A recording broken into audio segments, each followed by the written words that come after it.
नमस्कार जंटी में स्वागत आपका। मैं हूं योगेंद्र, आप देख रहे हैं खास खबर। और खास खबर में हम बात करेंगे राजस्थान में निकाय और पंचायत चुनाव। आने वाले दिनों में उनका अनाउंसमेंट होगा।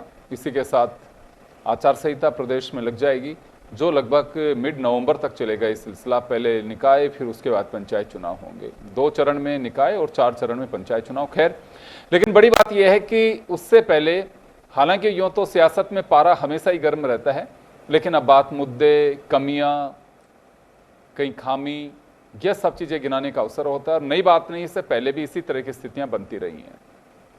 अब कांग्रेस हमलावर है क्योंकि बीजेपी सत्ता में है। पिछले जब चुनाव हुए थे तो बीजेपी हमलावर थी क्योंकि कांग्रेस सत्ता में थी। अब सिचुएशन बदली है, यानी कि चेहरे बदले, मुद्दे वही हैं। कांग्रेस ने अपना सिलसिला राजधानी जयपुर से शुरू किया। जयपुर नगर निगम को घेरा गया और जिसमें PCC chief Govind Singh Dotasra, CLP leader Tikaram Jully सहित कांग्रेस के नेता भी मौजूद रहे। शहर के जो प्रत्याशी रहे, विधायक रहे, वह भी मौजूद रहे। खैर चले, लेकिन बात मुद्दों तक ही रहनी चाहिए। और मुद्दों का जवाब बीजेपी का कहना है कि हमारा 2.5 साल का जो कार्यकाल है मुख्यमंत्री भजन लाल का, उसके जरिए हम जवाब देंगे जनता के बीच। हमारा चेहरा, हमारे सिंबल के साथ साथ हमारे काम होगा। तो चले, इसी मुद्दे को लेकर आज हम चर्चा करेंगे। हमारे साथ उमेंद्र दादिश साहब वरिष्ठ पत्रकार हैं, भरत मेघवाल जी कांग्रेस से हमारे साथ हैं, जयपुर नगर निगम में उपनेता प्रतिपक्ष भी हैं और पार्षद भी। जयपुर के पूर्व महापौर और भाजपा प्रवक्ता पंकज जोशी साहब हमारे साथ हैं। सभी का स्वागत है। तो उमेंद्र जी, आपके पास में आना चाहूँगा। यूं तो देखें कि क्योंकि इलेक्शन डिले होने की वजह से ये सियासी पारा तो मुझे लगता है कभी कम रहा ही नहीं। पहले चुनाव कराई, अब चुनाव आ गए तो मुद्दे, और मुद्दों पे बात हो तो इससे बेहतरीन तो मुझे लगता है कोई बात ही नहीं हो सकती कि कोई भी पार्टी मुद्दों का जवाब मुद्दों से ही दिया जाए। बहुत अच्छी बात है। तो आने वाले दिनों में ये कह सकते हैं कि ये तो महज एक हलचल है, बस अब आने वाले दिनों में इसी तरह की चर्चाएँ रहेंगी। वो फेल रहा, वो पास रहा। देखिए योगेंद्र जी, ये जो चुनाव होंगे, मैं कह सकता हूं कि सत्तारूढ़ पार्टी के लिए एक परीक्षा की घड़ी है, इसको हम नकार नहीं सकते। लेकिन जनता में जो चुनाव को लेकर माहौल होना चाहिए, उत्साह होना चाहिए, वह अभी तक इसलिए नज़र नहीं आया कि अभी ये तय नहीं है कि कौन सा वार्ड किसका होगा, कहाँ से कौन चुनाव लड़ेगा। न तो अभी चुनावी के लड़ाकों में कोई इतना उत्साह है, न मतदाताओं में कोई उत्साह नजर आ रहा है। अभी यह है कि ठीक है, दोनों पार्टियों का काम है, विपक्ष है तो वो तो चुनाव की बात कहेगा ही और सरकार पे आरोप भी लगेगा, सत्ता पक्ष उसकी तैयारी करेगी ताकि उनकी वाहवाही हो। लेकिन जो उत्साह एक मतदाता में होना चाहिए वो मुझे कहीं नज़र नहीं आ रहा। कारण इसका यह है कि जिस प्रकार से चुनाव का माहौल बनाने की कोशिश की गई है कि अदालतों में जाने के बाद, अदालत के आदेश से चुनाव होना, उसके बाद ओबीसी की रिपोर्ट आने में समय लगना, ये सब चीज़ें। तो जो मैंने पहले के चुनाव भी देखे हैं, आपने भी बहुत चुनाव देखे हैं, तो पहले क्या होता, मतदाता में बहुत पहले उत्साह होता था कि आपके ये आ गया तो इसको यूँ करेंगे, ये आएगा तो इसको लड़ाएंगे, उसको। अब कुछ भी नहीं है, मतदाता बिल्कुल शांत बैठा हुआ है। ये लगता है कि चुनाव की फॉर्मेलिटी से मुझे अभी तक लग रही है। जो उत्साह होना चाहिए वो मुझे नजर नहीं आया। मैं आपकी बात से 100% सहमत हूं, क्योंकि देखिए, लोकतंत्र का सबसे बड़ा उत्सव वही होता है कि सर्दी का टाइम, कऊ बोलते हैं गांव में, जहां पे पूरे मोहल्ले पड़ोस के लोग इकट्ठे होते हैं। वहीं से तो हार जीत तय कर देते हैं, वहीं से जिता देते हैं, वहीं से टिकट तय कर देते हैं, और अगर बड़ा चुनाव होते हैं वहीं से मंत्रिमंडल तक तय कर देते हैं और कौन मुख्यमंत्री होगा और कौन प्रधानमंत्री होगा। अब हो गए शहरों में पान की दुकानें, लेकिन आप सही कह रहे हो, पान की दुकानों पे भी वो रंगत नहीं दिखाई देती। योगेंद्र जी, मैं अपनी बात कह रहा था, अभी तक तो मैं जहां का मतदाता हूं, मुझे खुद को मालूम नहीं है कि मेरा वार्ड कहां पे है, कौन सी स्थिति में होगा, महिला का होगा, पुरुष का होगा, एससी का होगा, एसटी का होगा, ओबीसी का होगा। मैं ये देख रहा हूँ, पार्टी जिसको टिकट दे देगी, आ जाएगा, वोट मांगने आएगा तो दे दूंगा, नहीं आए तो जो नहीं आए तो वो जाने, उसका काम जाने। यानी जो उत्साह है ना, वो नहीं है। ये कुल मिला की बात यह कि चुनाव में जो सक्रियता होनी चाहिए, हम लोकतंत्र के रक्षक हैं, हमारा पहला दायित्व बनता है कि जो प्राथमिक जो इकाई है, ये लोकतंत्र की जो पहली सीढ़ी है, वो मजबूत बने। अब मजबूत कब बनेगी, जब एक मतदाता का उत्साह होगा। अब ठीक है, पार्टियां हैं, उनका होगा कि किसको बनाना है, हमारा मेयर बने कि नहीं बने, ये उनकी सोच है। लेकिन एक मतदाता को जो उत्साहित होना चाहिए वो अभी तक नहीं है। चाहे वो मतदाता कांग्रेस को वोट दे, चाहे वो मतदाता बीजेपी को वोट दे, जो उत्साह वाली बात। अभी क्या मुद्दे देखो जिसके अब अच्छे लगेंगे। मैं योगेंद्र जी एक बात कह रहा था, 3 प्रकार के वोटर होते हैं। एक तो यह है कि जो किसी भी हालत में बीजेपी को वोट देगा, एक कांग्रेस को देगा, एक ये जो माहौल देख के यहाँ भी जा सकता है, वहां भी जा सकता है। दीवार पर बैठा हुआ मतदाता है, दीवार पर बैठे हुए मतदाताओं की संख्या ज्यादा होती है, वो ही सरकार बनाते हैं, बिगाड़ते हैं, वही निगम बोर्ड बनाते हैं, बिगाड़ते हैं। उनमें अभी कोई उत्साह नजर नहीं आ रहा। अब ये पार्टियां हैं, सत्ता पक्ष उसको किस प्रकार से उत्साहित कर पाएगा, ये देखने वाली बात है। कांग्रेस उसको अपनी कैसे झोली में डाल पाएगी, ये भी देखने वाली बात है। लेकिन मुझे लग नहीं रहा, आप हम लोग तो क्या है, पत्रकार है, इसलिए हमें मालूम है चुनाव होने वाले। सामान्य व्यक्ति को जो जिसका अखबारी दुनिया से दिखाई दे रहा है, उसे मालूम ही नहीं कि काहे के चुनाव है, कब है, क्या होगा, कौन होगा, कोई नहीं। उससे कभी कभी बात पूछते हैं कि चुनाव है, अच्छा कब है, होंगे के चुनाव, ये बात है। तो ये पार्टियां दोनों के नेता बैठे हैं यहाँ, अभी तक इनको पहला प्रयास ये करना चाहिए कि मतदाताओं में उत्साह का संचार कर सके। इनके जो मुद्दे हैं, अभी देखिए, यदि मानिए सत्ता पक्ष की खिलाफत की बात है, जो भी हो रहा है, आंदोलन हो रहा है, वो इनका धर्म है। विपक्ष का धर्म है सत्ता पक्ष पे आरोप लगाना, सत्ता पक्ष का धर्म है कि विपक्ष के प्रश्नों का जवाब देना। लेकिन मतदाता इन सब चीजों से दूर बैठा हुआ है। जाने वाले लोग जाते हैं, आप सही कह रहे हैं कि जो आइडियोलॉजी के लोग हैं ना, वो इनके आंदोलनों में भाग ले रहे हैं पक्ष विपक्ष में। लेकिन जो वाकई में जो सही मतदाता है, वो अभी तक सोया हुआ है। त्योहारी सीजन भी आ रहा है, किसान भी अपने काम में लग गया। कुल मिला के ये जो चुनाव का माहौल बनना चाहिए, जैसा आपने हमने देखा है, मुझे तो कहीं नजर नहीं आ रहा। चलिए, एक बार ये बात आप सही कह रहे हैं, क्योंकि वार्ड तय हो जाएंगे कि ये रिजर्व वार्ड है, ये कैसा है, ताकि उसी नेचर के कैंडिडेट्स आएंगे और वो जनता के बीच आएंगे। लेकिन ये बात बिल्कुल आप सही कह रहे हैं कि जो चर्चा आनी चाहिए कि हाँ बिल्कुल इलेक्शन डिक्लेयर होने वाले, क्योंकि अनाउंसमेंट भी किया, कोई 15 बता रहा है, कोई 17। हालांकि हमारी राजेश्वर सिंह जी से बात हुई, जो राजस्थान के मुख्य निर्वाचन आयुक्त हैं, उनका कहना था कि 15 तारीख को मैं, यानी कि 15 अगस्त को दोपहर बाद 4 बजे प्रेस कॉन्फ्रेंस करके अनाउंस करूँगा। पहले 5 बजे का टाइम का था उनका, लेकिन 4 बजे के लिए उन्होंने जैसा कहा, हमारे को भी इंटरव्यू में ये बात बोली है उन्होंने। उसके बाद में कुछ लगता है कि उससे पहले वार्ड जो है वो कंप्लीट होंगे, और वार्ड का रिजर्वेशन जो है ओबीसी की बहुत लंबे समय से इंतजार वाली रिपोर्ट अब आई गई है, उसके आधार पे चीजें होंगी। अभी असमंजस ये बना हुआ है, हालांकि मंत्री जी ने कहा है कि मतदाता यानी पार्षद ही है ना, मेयर को, सभापति को, उनको चुनेंगे। हाँ, ये तो अभी तक ये असमंजस बना हुआ है, ये बोल दिया सरकार की तरफ से, ये शायद क्लियरिटी है, सरकार ने कह दिया। हाँ, लेकिन तो वही कराएंगे तय। लेकिन मतदाताओं में तो अभी असमंजस है ना कि क्या होगा क्या नहीं। अभी मतदाताओं को सही रूप से मालूम ही नहीं है किस प्रकार से चुनाव होंगे, क्या व्यवस्था होगी। तो इन दोनों पार्टियों के नेताओं से ये आग्रह करना चाहूंगा कि हमें उत्साह जगाइए। अभी हम निरुत्साहित बैठे। हाँ भरत जी, आपके पास में आना चाहूंगा। उत्साह वर्धन आप लोगों को करना है, अरे अभी उत्साह बन नहीं पा रहा है। उमेंद्र जी का कहना है, ये बात सही है कि जो चर्चा होनी चाहिए चाय की थड़ियों पे, पान की दुकान पे, गली मोहल्लों में, वो नहीं हो, उसमें थोड़ा सा इंतजार करना पड़ेगा। लेकिन फिलहाल तो मुद्दों की चर्चा कह सकते हैं हमें। उसका कारण है योगेंद्र जी, देखिए जनता को एक विश्वास होना चाहिए सरकार पर। लगातार 1.5 साल से जिस तरीके से सरकार बार बार चुनाव को आगे खिसकाती रही, बार बार बहाने बनाती रही, तो जनता को लगता है कि जब तक चुनाव आयोग एक घोषणा नहीं कर देता, जिस तरीके से आपने बताया कि 15 अगस्त को घोषणा होगी, उसके बाद एक बिगुल बजेगा, उसके बाद जनता आश्वस्त होगी कि हाँ अब चुनाव होने वाले हैं, और वो चर्चाएं भी शुरू हो जाएगी। निश्चित तौर पर जिस तरीके से मुद्दों की बात की, तो 2.5 साल में देखिए ट्रिपल इंजन की सरकार ने जो यहाँ नाकामियां दी है, ट्रिपल इंजन की इसलिए कहूंगा क्योंकि केंद्र में, राज्य में और बोर्ड निगम का प्रशासक इन्होंने लगा ही दिए, तो है तो पूरा सरकार के अंडर में। लेकिन आज भी जो एक शहरी सरकार जो एक मूलभूत सुविधा के लिए जनता को नगर निगम पे निर्भर रहना पड़ता है, उसमें बहुत बड़ी परेशानियां हैं। सड़कें आप निकलिए, देखिए किस तरीके से सड़कें टूटी हुई है, खड्डे किस तरीके से व्याप्त है। कचरा उठाने के लिए रोज जेसीबी नहीं मिलती है, अल्टरनेट डेज पे जेसीबी मिलती है। ओपन डिपो की जहां बार बार नगर निगम बड़ी बड़ी वाहवाही करता था कि ओपन डिपो मुक्त हमने इस शहर को कर दिया है, मैं आपको बताना चाहूंगा विधानसभा के आसपास के इलाकों में आप देखोगे वहां ओपन डिपो आपको खुले में मिलेंगे। ये तो मैं उस जगह की बता रहा हूं जो कि वीआईपी इलाके हैं। इसके अलावा सिविर लाइन है, सिविर लाइन ओवरफ्लो होती हुई दिखेगी। लगातार हमने कहा, इस सरकार को कहा, निगम के बोर्ड में कहा कि भाई सिविर लाइन के साथ आप मलबा निकालने वालों की एक टीम लगाइए, लेकिन उसको नदारत रखा जाता है, उस पर काम नहीं किया जाता। यूडी टैक्स के नाम पर आप देखिए कि स्पैरो कंपनी को लगा रखा है, जो मनमानी तरीके से यूडी टैक्स के ऊपर काम करती है। भ्रष्टाचार इतना व्याप्त है उसके अंदर कि आप कहोगे आपके 300 गज का प्लाट है, उसको कम करना है, वो कम कर देगी। आपके टैक्स को जिस हिसाब से मैनिपुलेट करना है आप उस हिसाब से मैनिपुलेट कर सकते हैं। इस तरह का बंटाधार चल रहा है। इसके अलावा जो डोर टू डोर में गाड़ियां इन्होंने लगा रखी है, अरे भाई जब आप बिजली विभाग में नगरीय विकास कर लेते हैं तो फिर डोर टू डोर जो कचरा गाड़ी आ रही है, वो कचरे गाड़ी का पैसा अतिरिक्त क्यों ले रहे हैं? डबल ऑथेंटिकेशन नहीं है उसके अंदर। जब स्कैन करके लेके जाएगा आपके घर के बाहर, तो योगेंद्र जी आपको भी पता नहीं होता कि आपके घर के बाहर से कचरा उठाया नहीं उठा, लेकिन रोज का एक 80 रुपए से लेकर 150 रुपए का जो इनका चार्ज है वो नगर निगम पे करता है उनको। आपके घर से 30 दिन कचरा उठा या नहीं उठा उसका कोई जांच नहीं हो पाती।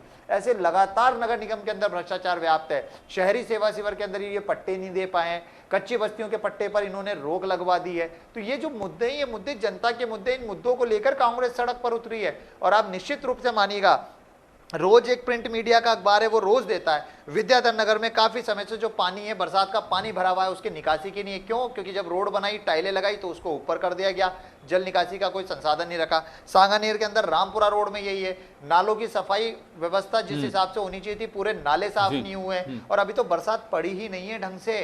फायर एनओसी में चले, ये तो बिल्कुल मुद्दे की बात हुई, आपने मुद्दा है, होना भी चाहिए मुद्दों पे। चले, बिल्कुल मैं आपकी बात से सहमत हूं, लेकिन अभी भी जनता को इंतजार है कि अटैचमेंट जो होना चाहिए इन मुद्दों के साथ में वो नहीं हो पा रहा है। तो इसके लिए बिल्कुल तैयारी और करनी पड़ेगी राजनीतिक दलों की। जो वार्ड में जो चुनाव लड़ने के इच्छुक व्यक्ति है, जब तक लॉटरी नहीं निकलेगी निश्चित तौर पर उनको भी ये नहीं पता कि कौन सा वार्ड आएगा, महिला आएगी या पुरुष आएगी। लेकिन सुख बुगाहट अंदर ही अंदर तेज हो चुकी है।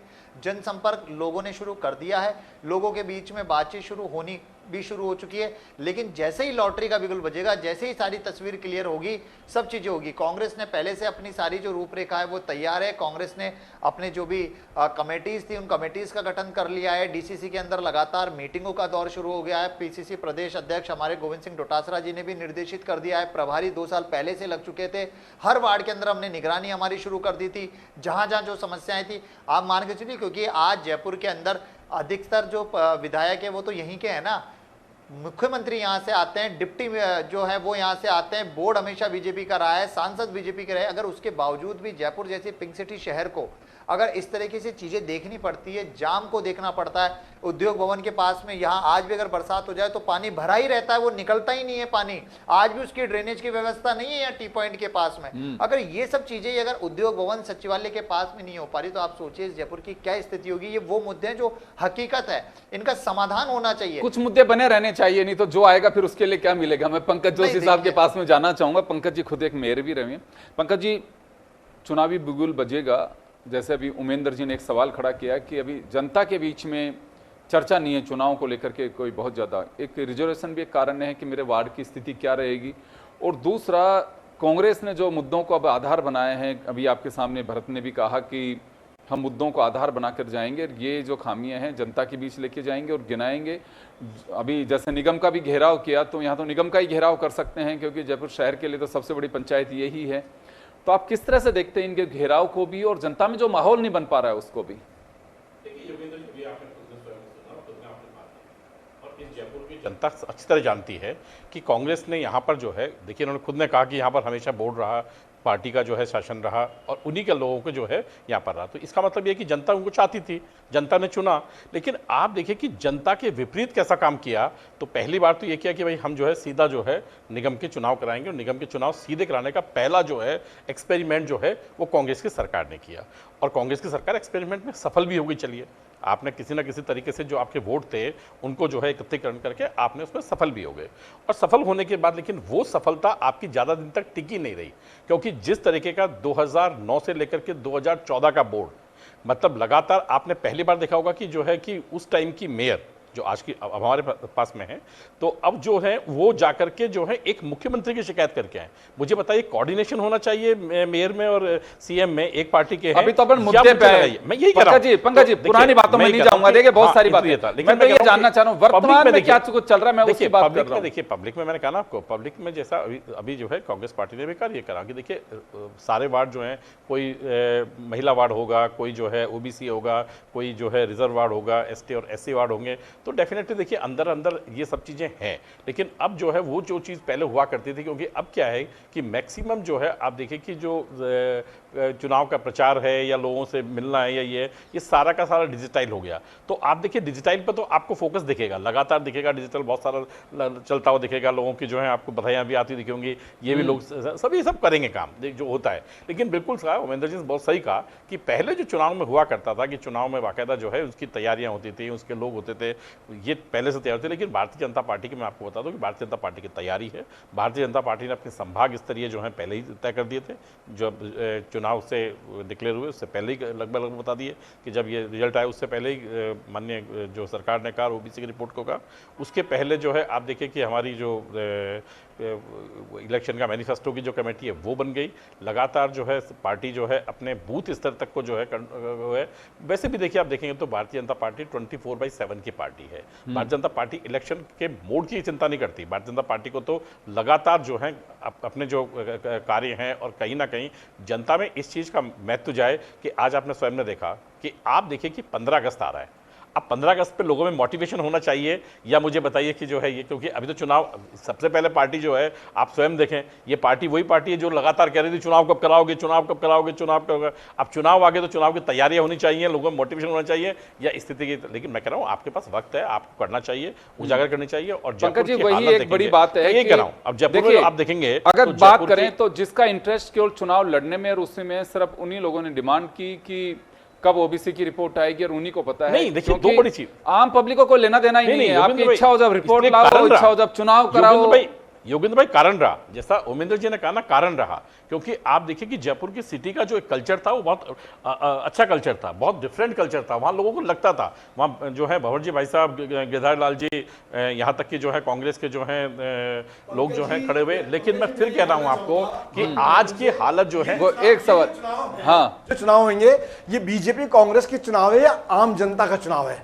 आम जनता का चुनाव है तो बहुत अच्छी बात है। बीजेपी कांग्रेस के चुनाव तो मुझे ऐसा लगेगा कोई संगठन के चुनाव नहीं है, ये शहरी सरकार को चुनने का चुनाव है, ये गांवों की सरकार को चुनने का चुनाव है। तो आपको जनता की जो मुद्दे आने चाहिए, जनता खुद बोले कि हमारी ये डिमांड है। आपके पास जनता ही क्या मांगे? आप अपने लेवल पे, दोनों पार्टी अपने लेवल पे किए जा रहे हो कि एक दूसरे को आकर्षित करने की, लेकिन जनता की आवाज जो मुखर होकर आनी चाहिए थी, मेरे क्षेत्र में ये काम नहीं हुआ, मुझे ऐसा पार्षद चाहिए, मेरे क्षेत्र में ये डिमांड है, वो तो आपके पास आई नहीं। अब आप जिसको भी थोप दोगे दोनों पार्टियां, हम यदि वो अच्छा लगेगा तो हम दे देंगे उसको वोट। लेकिन जनता की ओर से जो भावना होनी चाहिए थी, जो मुद्दा बनना चाहिए, वो तो अभी तक आप दोनों ही नहीं बढ़ा पाए। और मुझे लगता नहीं इतने कम समय में आप कैसे बढ़ा पाओगे।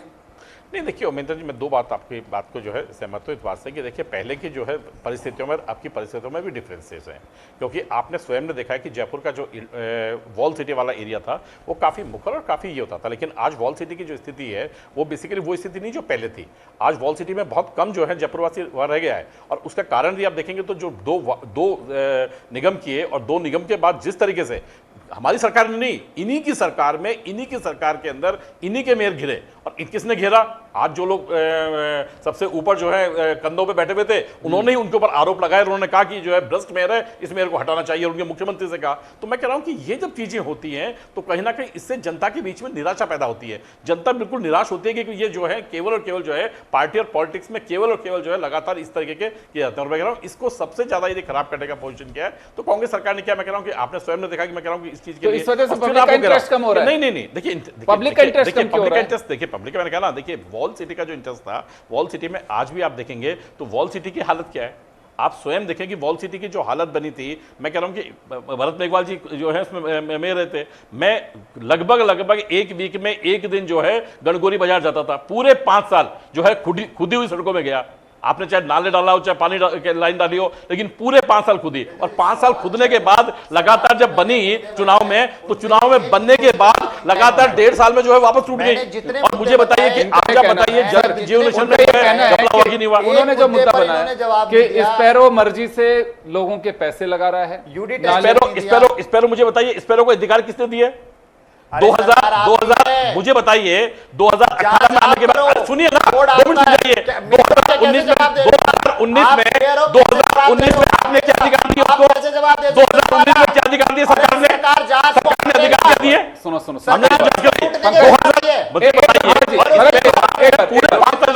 एक बार पर पंकज जी एक बात बताइए, आप एक बात सुनिए, अगर स्पैरो लूट मचा रखी है जो आरोप लगा रही है कांग्रेस, आपका अधिकार किसने दिया? अगर गलत अधिकार दिए तो आपका सब मेयर, आपके बोर्ड, आपका सरकार, आपके डबल। योगेंद्र जी मुझे बताइए कि हमने किया कि नहीं किया? 1 साल में हमने दोबारा जो है सर्वे करा ही नहीं कर रहे। अरे क्या हमने जो कमेटी बनाई नहीं बनाई? मुझे बताइए कमेटी बनाई नहीं बनाई? आपने क्या किया? चोरी के आपने क्या किया? अरे यूनिट मुझे अरे आपने क्या किया? मुझे दी? पंकज जी, कौन सी सभा दी आपकी? नहीं, एक सभा में कौन सी दी आपकी? आपको पता ही नहीं है। एक सवाल है, मैं तो एक बात जानना चाह रहा हूं कि क्या वास्तव में हाउस टैक्स के नाम पे, डेवलपमेंट टैक्स के नाम पर जनता को लूटा जा रहा है? मैं तो ये बिल्कुल जानना लूटा चाह जा रहा रहा हूं। चलिए, आपका आरोप है, मैं पंकज जी से जानना चाह रहा हूं इसको। पंकज जी, आप एक जनप्रतिनिधि, मेयर रहे हैं, आप ये बताइए कि ऐसा हो रहा है क्या? देखिए योगेंद्र जी, मैंने कहा कि ये जो हो रहा है, मैं कह रहा हूं कि आप मुझे बताइए कि 300 गज तक की छूट किस पार्टी ने दी थी? अरे फिर सर, वही मैं तो सवाल नहीं बताइए, हैं? मेरा तो नहीं, सिंपल सवाल मैं कह ये रहा है हूं कि ऐसा हो रहा है क्या? नहीं हो रहा है, बिल्कुल हो रहा है, मैं कह रहा हूं नहीं हो रहा। चलिए, उमेंद्र जी, मैं कह रहा हूं नहीं हो रहा। उमेंद्र मैं कह रहा हूं जी, नहीं हो आपके रहा। पास में आना और यदि चाहूंगा। हो रहे हैं और जिसकी हम लेके गए, जांच उमेंद्र लेके गए, जी, उसकी जांच हमने कराई, पंकज जी हम कह रहे जाके हैं रोड कि पे खड़े ऐसा हुए हो रहा है। नहीं हो रहा है, जनता देखिए पंकज जी, नहीं हो रहा है, नहीं हो रहा। हाँ। देखिए, चलिए, तो फिर सवाल क्यों खड़ा कर रहे हो कि आपने किया है ऐसा? किसका? हमने कहा कि उसको रोका हमने, और हमने कहा कि जो है आपने उसको मौका दिया। नहीं, सुनिए, देखिए 2 मिनट देखिए योगेंद्र जी, मुझे योगेंद्र जी, जनता को एक बार सुनने दीजिए, आपके चैनल से ठीक लगेगा। योगेंद्र जी, मुझे एक बार 2 मिनट सुनने दीजिए। योगेंद्र जी, एक बार सुन लीजिए, एक बार पंकज जी कुछ योगेंद्र जी, कहना चाह रहे हैं। जी, मुझे जी, बताइए पंकज कि जी। जब 2022 में उसका कार्यकाल खत्म हो गया था, है ना, तो मुझे बताइए कि उसको स्टे लेने का टाइम किसने दिया? 2022 में कार्यकाल खत्म हो गया था उसका। 2022 तक उसकी रिपोर्ट अच्छी थी कि नहीं थी? सरकार ये बताए कि 2022 में उसका कार्यकाल खत्म हुआ था कि नहीं हुआ था? आपके बोर्ड ने खत्म किया था कि नहीं किया था? आपकी बोर्ड मीटिंगें जो है उस टाइम सरकार ने बोर्ड मीटिंगें कराई कि नहीं कराई? कितनी बोर्ड मीटिंगें हुई? कितने टाइम पर जो है उसका रिव्यू हुआ? कितने जो है निकाय ने रिव्यू किया उसको? और मैं कह रहा हूं, आज फिर कह रहा हूं कि 2022 के बाद में 2026 जब हम लोग गए तो सुनिए, 2 मिनट सुनिए, 2025 में जब हमें ये पता चला, है ना, 2025 में जो है हम जो है जयपुर के लोग लेकर के हम लोग जो है माननीय मुख्यमंत्री से मिले, हम जो है मंत्री जी से मिले, और उन्होंने कहा कि ये जो है स्टे होने के कारण ये आदमी जो है काम कर रहा है। हमने लगातार उसके ऊपर जो है उसके नकेल कसने काम किया, और जितने भी लोग थे, है ना, उन लोगों के जो यूडी टैक्स थे, जिन लोगों के यूडी टैक्स बनते थे उनके यूडी टैक्स बने, और जिनके यूडी टैक्स नहीं बनते थे उनके जो है यूडी टैक्स माफ हुए। तो आज इस पर अगर वसूल रहा है तो वाजिब वसूल, आपका ही कहना है? नहीं, देखिए, मैं कह रहा हूं कि आज तो ओपन कर रहे हैं ना, हम तो लोगों ने उसको जो है आज की डेट में जो डेटा डाल रहे हैं, ओपन डेटा डाल रहे हैं। यदि आप क्या कह रहे हैं, देखिए, अब देखो योगेंद्र जी, सीधी बात यह है कि मानिए पिछले समय में क्या गलतियां हुई, क्या नहीं हुई, इनमें मैं जानना चाहूंगा। लेकिन आज जनता के सामने जो समस्या है, आपको उनका अध्ययन करके उसका समाधान निकालना चाहिए। जो होना था हो गया। अब हम कहें कि पिछली बार किसने किया, क्या नहीं किया, कैसे नहीं, भाई आज की स्थिति है, देश की आजादी में किन्होंने योगदान दिया, वो विषय वो नहीं है। विषय यह है कि आज जो समस्या है उसका समाधान किस प्रकार से आपने किया, वो होना चाहिए। अब हम ये कहे जाएंगे पिछली बार ये घोटाले हुए, भ्रष्टाचार हुए, वो मेयर यहाँ की थी, सॉल्यूशन नहीं है वो, कोई मतलब नहीं। इन समस्याओं, ये कोई समस्याओं का समाधान नहीं है। मैं एक मतदाता हूं, मैं जयपुर का निवासी हूं, मैं अपनी आज की समस्याओं का समाधान चाहूंगा। आप या तो मुझसे वादा कीजिए, या एक और कि अब क्या हमारा बोर्ड बना तो हम ये करेंगे। आप वो तो कहना नहीं चाहते, आपने वो किया भी नहीं, आप केवल पिछली बातों को लेकर बैठे रहेंगे, तो ये समस्या का समाधान नहीं है। मैं एक बात और कहना चाहूंगा, गवर्नमेंट किसी की भी हो चाहे, देखिए कोई भी एजेंसी अगर रोड कट करती है उसके पैसे जमा होते हैं बाकायदा। सबसे बड़ी देखिए इसमें क्या गफलत है, चाहे किसी का भी बोर्ड हो, सब आंख मूंद के बैठते हैं। अगर किसी पार्षद को अमाउंट का पता है और उसमें दम है तो अपनी कॉलोनी की सड़कें ठीक करा लेता है कि भाई साहब ये पैसे जमा आपके पास में इतने और ये कट लगा है, इसको ठीक कराइए। अदरवाइज तो होता क्या है, घालमेल चलती है, अधिकारी ऐसा गुमराह करते हैं उस पैसे के लिए, कहीं नहीं काम कराते हैं। कई सरकारें आई चली गई, यार रोड कट वाला मामला आज तक नहीं होता, तो करेंगे तो मिट्टी डालेंगे उस पर, कब किसकी मोटरसाइकिल बैठेगी। आज भी आज का ही सर्वे है, 60% से ज्यादा दोपहिया वाहन चालक होते हैं, बिल्कुल 18-20% के चौपहिया वाहन। तो उनकी स्थिति का अंदाजा लगाइए क्या पोजीशन होती है, किसी की गाड़ी टूटेगी कि क्या होगा, कोई लेना देना नहीं। ये सबसे इंपॉर्टेंट बात है, राजनीतिक दलों को राजनीतिक चश्मे के बजाय वास्तव में अपनी जिम्मेदारी और धर्म समझ करके देखना चाहिए। दूसरा, ड्रेनेज सिस्टम का इतना बुरा हाल है कि मुझे तो पता ही नहीं, समझ में नहीं बैठती कि वहाँ से विधायक और ये निकलते कि नहीं। जो कैंडिडेट होते हुए, कैंडिडेट से पहले होते हैं तो देखते हैं अच्छा यहाँ पानी भरता है, और बाद में एक ऐसा चश्मा दिखता है। सही कहा है किसी ने कि सत्ता में बैठने के बाद में वो किसी भी पद पे हो, मैं सरकार की बात यूँ नहीं कर रहा, पार्षद भी अगर बन जाते चाहे अपोजिशन का ही हो, तो उसको आधा दिखाई देता, आधा नहीं दिखाई देता। वो देखता है कि सामने जो चीज़ें चल रही बस वो सपाट है एकदम। अब तो एक बड़ा पैसा है कि एस्कॉर्ट और लगा देते हैं, तो ये ध्यान ही नहीं होता पानी में से गाड़ी जा रही है, कहाँ से मोबाइल फ़ोन होता है उसमें बिजी होते हैं, देखते नहीं है कि जनता कहाँ तड़प रही है, क्या परेशानी हो रही है। तो पंकज जी, आप मेयर रहे हैं, ये उपनेता रहे हैं, आप लोगों से सिर्फ गुजारिश इतनी है कि सरकार किसकी बनेगी, यानी कि लोकल बॉडीज में, वो एक अलग मैटर है, लेकिन वाकई बचाव मत करिए किसी का भी। जो जेन्युइन प्रॉब्लम है जनता की उसको आगे आने दीजिए और उस पर मरहम लगाने की कोशिश करिए बजाय उसको ढकने की। नहीं तो अधिकारी बेलगाम होंगे, वो किसी के नहीं होते हैं, ये नरेंद्र मोदी खुद भी एक बार पार्लियामेंट में बोल चुके हैं कि मजे कार्यपालिका में बैठे लोग लेते हैं, हम आपस में लड़ते हैं, लेकिन पता नहीं अब वो बात क्यों गौण हो गई, उसके बाद में वो भी भूल गए, पहले कार्यकाल की बात थी, अब तीसरा कार्यकाल है उनका। तो यहाँ मैं ये नहीं कहता किसी को डिस्टर्ब करिए, परेशान करिए, लेकिन जो जायज चीज़ है कट लगा करके छोड़ देते हैं और सालों तक ठीक नहीं होते हैं, सीवरेज के चैम्बर खुले पड़े, ये तो छोटी छोटी सी बातें हैं साहब। कचरा डेली नहीं उठे, अगर कॉलोनियों के अंदर पैसे आपके डेली ले रहे हैं, 80 रुपये महीने या पता नहीं कितने रुपए महीने लेते हैं, तो वो पैसा जब ले रहे हैं, अच्छा फिर सरकार के खाते में एक बार तय हो गया, बीच में तो यह था कि बिजली के बिल में लगाना शुरू कर दो साहब, उससे आ जाए। कितने तरह का सेस अपन बिजली के बिल में देते हैं, किसी को पता नहीं है, फ्यूल में देते हैं, किसी को पता नहीं है।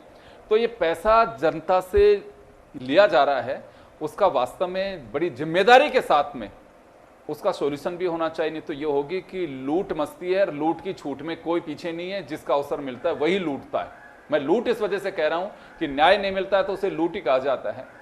बहुत बड़ी तकलीफ होती है लोगों को जब सुनते हैं कि साहब सड़क खोद के पटक दी, और मेन रोड खोद देते हैं जब इच्छा होती है तभी। और देखिए सबसे रोचक बात, पंकज जी इस बात से सहमत होंगे, आप सब लोग भी सहमत होंगे, एक बार सड़क बनती है कि एजेंसियों का आपस में कोऑर्डिनेशन नहीं है, उसके 1.5 महीने बाद में उसको खोद देते हैं कि आज बिजली के तार डल रहे हैं, सड़क बना दी, उसके बाद में पानी वाला खोद रहे हैं। अरे भाई एक साथ ही कर लीजिए। मैं गुजरात जाकर के आया था, गांधीनगर, वहाँ पे एक बड़ा ही नायाब शहर उन्होंने बनाया है, उसके अंदर सारा डक्टिंग के जरिए है, कोई सड़क कट नहीं हो सकता, आपको बड़ा ही व्यवस्थित तरीके से, वो भी तो इंडिया में ही है, तो ऐसा मैकेनिज्म, चलिए वो भी छोड़िए, नहीं हो सकता हो तो नया शहर हो तभी हो, लेकिन ये तो कट तो भरवा सकते हैं। मैं गलत कह रहा हूं तो पंकज जी आप बता दीजिए, ये कट वगैरह के लिए जो पैसे होते हैं ये वसूल लेते हैं, उसके बाद भी ठीक क्यों नहीं होते हैं? क्योंकि कहीं ना कहीं जो है कि ये एक बड़ी प्रॉब्लम है कि जो कट है, पहली बात तो कट जो है कि परमिशन जो है देनी नहीं चाहिए, और खास करके जो है बारिश के टाइम पर ये बिल्कुल बंद है कि इस टाइम पर ना तो कट लगाएंगे और ना ही बेसिकली रोड की खुदाई करेंगे यदि बहुत ज़्यादा इमरजेंसी नहीं हो तो। और दूसरा मैंने पहले भी कहा कि योगेंद्र जी कि सबसे बड़ी परेशानी जो है ये है कि यहाँ के जो CO लगाए जाते हैं, म्यूनिसिपल कॉर्पोरेशन में जो कमिश्नर लगाए जाते हैं, वो एक तरीके से बेसिकली जो है इतने सीनियर जो है IAS नहीं लगाए जाते, जिस कारण से बेसिकली जो भी, क्योंकि अब आप PWD में यदि सेक्रेटरी होंगे वो इनसे हायर सेक्रेटरी होंगे, वो यदि इनको कहेंगे है ना तो ये नहीं बोल पाएंगे। इनके बाद में यदि इलेक्ट्रिसिटी में यदि कोई सेक्रेटरी इलेक्ट्रिसिटी होगा वो इनसे हायर पोस्ट का होगा तो वो इनको दबाएगा। जबकि आप स्वयं देखेंगे तो बॉम्बे में और बड़ी बड़ी सिटीज में जो वहां पर जो कमिश्नर होते हैं, म्यूनिसिपल कॉर्पोरेशन कमिश्नर, वो बहुत सीनियराइज होते हैं, जो सीधी की सीधी जो है कलेक्टर भी जो है वो बेसिकली जो है वो नहीं कह पाएंगे कि जो उनको लगता है कि हाँ ये पब्लिक के फेवर में है, पब्लिक की जरूरी है, तो कम से कम इन चीजों को देखना चाहिए। तो आज ये बात बिल्कुल सही करें आपने बात कही कि दोनों ही पार्टी को, मैं कह रहा हूं कि बिल्कुल आपने सही कहा कि जनता की जो मूलभूत समस्या है उसको दोनों ही पार्टी को समझना चाहिए और इन बातों पर करना चाहिए कि कहीं ना कहीं इन चीजों को ऑनलाइन किया जाना चाहिए, कौन सी सड़क खुदेगी कौन सी नहीं खुदेगी, बिल्कुल बिल्कुल उसका एक मैकेनिज्म डेवलप होना चाहिए। अंत बला तो सब बला। पंकज जोशी साहब क्योंकि बड़ा एक एक्सपीरियंस रहे, मेयर रहे जयपुर के, उन्होंने खुद ने माना इस बात को कि पार्टी किसी की भी हो, जनता से जुड़ी जो प्रॉब्लम है उस पर वास्तव में कार्रवाई होनी चाहिए और उसका सोल्यूशन होना चाहिए। सभी का बहुत बहुत शुक्रिया। खास खबर में इतना ही, दीजिए इजाजत, नमस्कार।